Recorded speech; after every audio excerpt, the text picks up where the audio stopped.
আসসালামু আলাইকুম। আমি একরামুল হক ডিজি চ্যানেল থেকে বলছি। প্রিয় শিক্ষার্থী বন্ধুরা, আজকে অত্যন্ত গুরুত্বপূর্ণ আলোচনা করব। গুরুত্বপূর্ণ একটি ক্লাস নিয়ে আলোচনা করব। আমরা আলোচনায় চলে যাচ্ছি। প্রিয় শিক্ষার্থী বন্ধুরা, কিভাবে ইংলিশ সেন্টেন্স তৈরি করতে হয়, কিভাবে কোয়েশ্চেন করতে হয়, সেই সম্পর্কিত আলোচনায় আমন্ত্রণ জানাচ্ছি।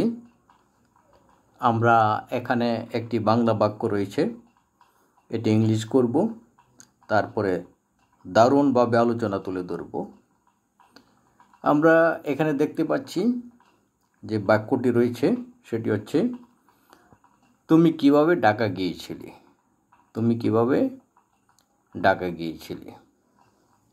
আমরা প্রথমে কিভাবে হাউ হবে, তারপরে প্রশ্নবোধক চিহ্নের জন্য ডিড হবে, তুমি ইউ হবে, গিয়েছিলে গো হবে, ঢাকা যাইতে গতি এবং দূরত্ব আছে টু ঢাকা হবে।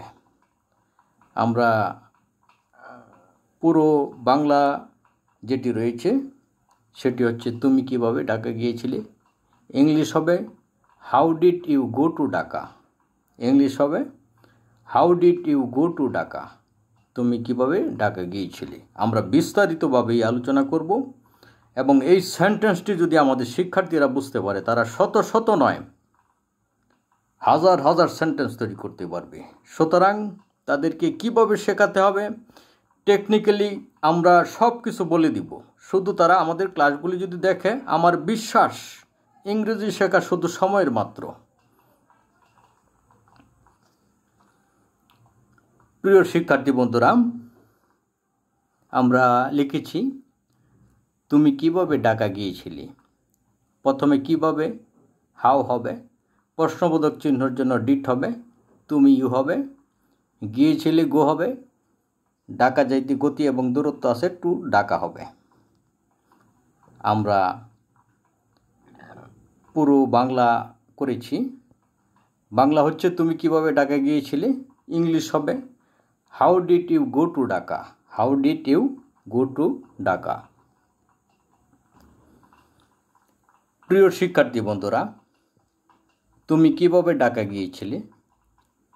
প্রথমে কিভাবে হাউ বসিয়েছি, প্রশ্নবোধক চিহ্নের জন্য ডিড হয়েছে, তুমি ইউ হয়েছে, গিয়েছিলে গো হয়েছে, ঢাকা টু ঢাকা হয়েছে। পুরো সেন্টেন্স যেটি হয়েছে সেটি হয়েছে how did you go to Dhaka. তুমি কিভাবে ঢাকা গিয়েছিলে, how did you go to Dhaka. অর্থাৎ এই সেন্টেন্সটি যদি আমাদের শিক্ষার্থীরা বুঝতে পারে, তারা শত শত নয় হাজার হাজার কোয়েশ্চেন করতে পারবে। আমরা একটি কথাই বলতে চাই, সেন্টেন্সে যখন ডিড থাকবে, এখানে সাবজেক্টের আগে ডিড রয়েছে, তখন বুঝতে হবে সেটি past indefinite tense, 100% past indefinite tense.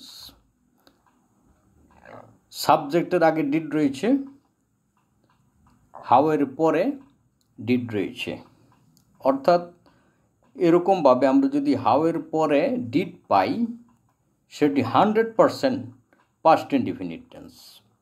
How did you go to Dhaka. আমরা এই সেন্টেন্সটি যদি মেমোরাইজ করি এবং বুঝতে পারি, প্র্যাকটিক্যালি বুঝতে পারি গ্রামাটিক্যাল সহ, আমরা অন্য ডিফেন্সেও কিন্তু আমরা অন্য উপায়েও আমরা শত শত হাজার হাজার সেন্টেন্স তৈরি করতে পারবো। আমাদের বুঝতে হবে এখানে আমরা শুধু যে বিষয়টা উল্লেখ করছি সেটি হচ্ছে সাবজেক্টের আগে ডিড রয়েছে।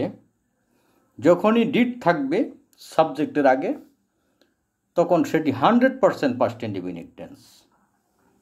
যেমন আমরা এখানে বলেছি তুমি কিভাবে ঢাকা গিয়েছিলে, how did you go to Dhaka.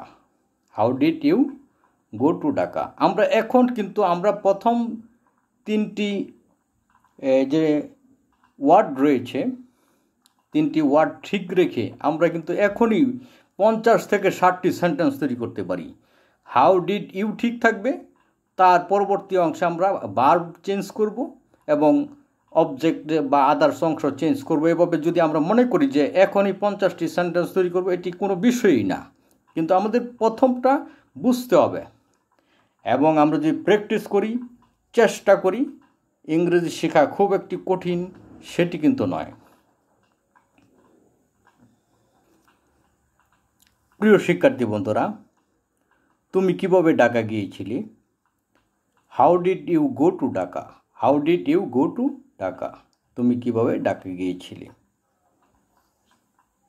অর্থাৎ এখানে প্রথমে হাউ বসিয়েছি, তারপরে ডিড হয়েছে, তারপরে সাবজেক্ট ইউ এসেছে, তারপরে ভার্ব বসিয়েছি, তারপরে আদার্স অংশ বসিয়েছি। অর্থাৎ পুরো বাংলাটি হচ্ছে এটি, তুমি কিভাবে ঢাকা গিয়েছিলে। ইংলিশ হচ্ছে how did you go to Dhaka? How did you go to Dhaka? যাই হোক, আমরা এই সেন্টেন্সটি যদি বুঝতে পারি, পরবর্তী আলোচনা আমাদের কাছে অনেকটা সহজ হয়ে যাবে। প্রিয় শিক্ষার্থী বন্ধুরা, একটু আগে বলেছি হাউ ডিড ইউ, 3টি ওয়ার্ড ঠিক থাকবে, তারপরে আমরা ভার্ব বসাতে পারবো, ভার্বের প্রেজেন্ট ফর্ম। আমরা যদি এভাবে মনে করি যে আমরা 100 সেন্টেন্স তৈরি করা যাবে। আমরা চেঞ্জ করতে পারি, হাউ যেখানে বসিয়েছি ওই স্থানে আমরা হোয়াট বসাতে পারি, হোয়েন বসাতে পারি, হোয়াই বসাতে পারি। যাই হোক, আমরা এখন যে বিষয়টি নিয়ে আলোচনা করছি সেটি হচ্ছে হাউ ডিড ইউ। এখানে আমরা বসাতে পারি how did you help him. আমরা এখানে প্রথম গ্যাপ অংশে বসিয়েছি হেল্প, দ্বিতীয় অংশে বসিয়েছি হিম।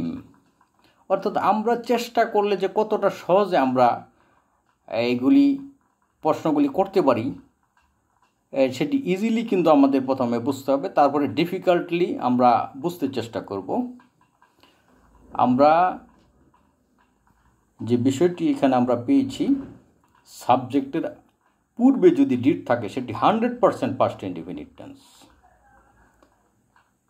এবং যদি ডো এবং ডাস থাকে সেটি হচ্ছে প্রেজেন্ট ইনডিফিনিট টেন্স। আমরা এখানে ডিড দেখতে পাচ্ছি, হাউ ডিড ইউ, এখানে হাউ ডিড ইউ, তারপরে প্রথম গ্যাপে আমরা ভার্বের প্রেজেন্ট ফর্ম বসাবো। আমরা এরকম বলতে পারি how did you write the book? How did you write the book? তুমি কিভাবে বইটি লিখেছিলে? আমরা এরকম লিখতে পারি। আমরা শুধু চেষ্টা করব। আমরা যদি প্রতিদিন 1 ঘন্টা প্রচেষ্টা চালাই, প্র্যাকটিস করি, আমাদের কিন্তু অনেক বেশি উন্নতি হবে। আমাদের চেষ্টা করে যেতে হবে, আমাদের ভয় পেলে চলবে না। আমরা আমাদের যে চেষ্টা রয়েছে গভীরভাবে আমরা চেষ্টা করব, এবং আমাদের যারা শিক্ষক রয়েছে তাদের কথাগুলো ফলো করব, তাহলেই কিন্তু আমরা শিখতে পারবো। আমরা কি লিখেছি এখানে? How did you, how did you. এখানে আমরা বলতে পারি how did you learn English? How did you understand?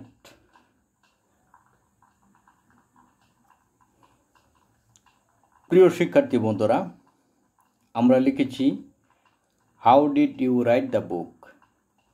তুমি কিভাবে বইটি লিখেছিলে? আমাদের কত সহজ। এখানে আমরা প্রথম 3টি ওয়ার্ড ঠিক রয়েছে, তারপরে শুধু ভার্ব বসিয়েছি এবং আদার্স অংশ বসিয়েছি। How did you write the book? আমরা কি লিখেছি?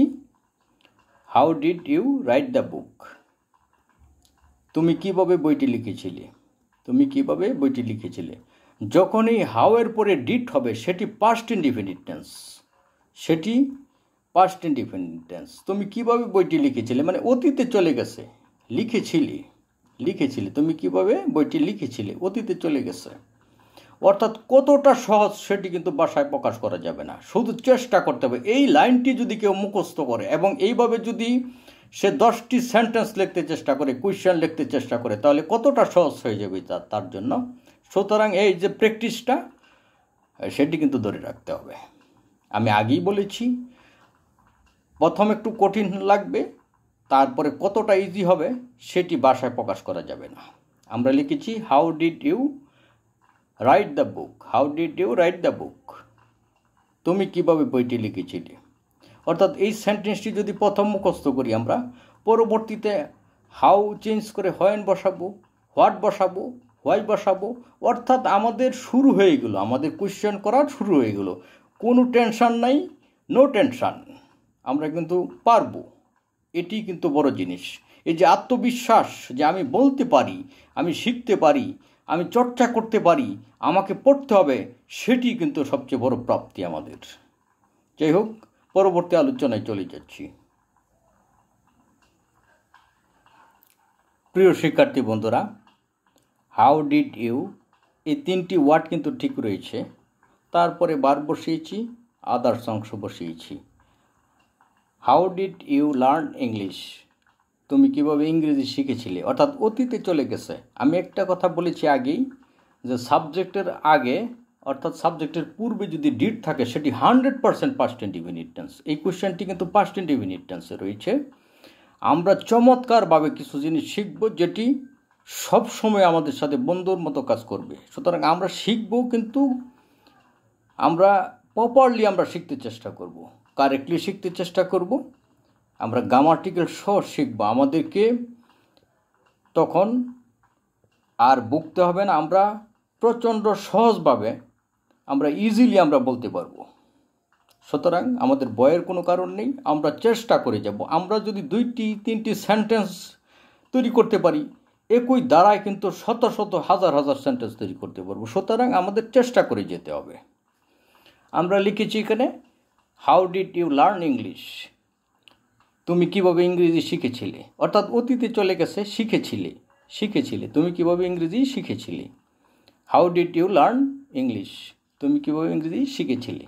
আর যদি এখানে বলি, how do you learn English, তুমি কীভাবে ইংরেজি শিখো, অর্থাৎ ডু থাকলে সেটি প্রেজেন্ট ফর্ম হয়ে যাবে, অর্থাৎ সেটি প্রেজেন্ট ইনডিফিনিট। এখানে ডিড রয়েছে, সুতরাং এটি past indefinite tense. How did you learn English, তুমি কীভাবে ইংরেজি শিখেছিলে। How did you learn English, তুমি কীভাবে ইংরেজি শিখেছিলে।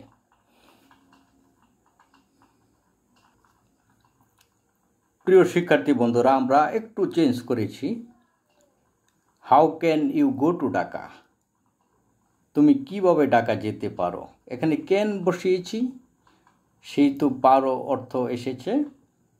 How can you go to Dhaka, তুমি কীভাবে ঢাকা যেতে পারো। এখন আমরা যদি ক্যান দিয়ে এরকম 20টি কোয়েশ্চেন করা যাবে, কোনো কঠিন বিষয় নয়। আমাদের শুধু বুঝতে হবে, প্র্যাকটিস করতে হবে। প্রিয় শিক্ষার্থী বন্ধুরা, আমরা লিখেছি, how can you learn English, how can you learn English, তুমি কীভাবে ইংরেজি শিখতে পারো। How can you learn English, তুমি কীভাবে ইংরেজি শিখতে পারো। আমরা ক্যানের জায়গায় শুড বসাতে পারি, উইল বসাতে পারি, অর্থাৎ তখন অর্থের পরিবর্তন হবে। আমরা এখানে লিখেছি, how can you learn English, তুমি কীভাবে ইংরেজি শিখতে পারো। প্রিয় শিক্ষার্থী বন্ধুরা, আমরা গুরুত্বপূর্ণ আলোচনা করলাম। ইংরেজি শেখানোর দায়িত্ব কিন্তু আমাদের এই ক্লাসগুলো যদি আমাদের শিক্ষার্থীরা ফলো করে, আমাদের বিশ্বাস তারা কারেক্টলি ইংলিশ শিখতে পারবে। সবাইকে আন্তরিক অভিনন্দন এবং বিদায়ী শুভেচ্ছা জানিয়ে আজকের মতো বিদায় নিচ্ছি। আসসালামু আলাইকুম।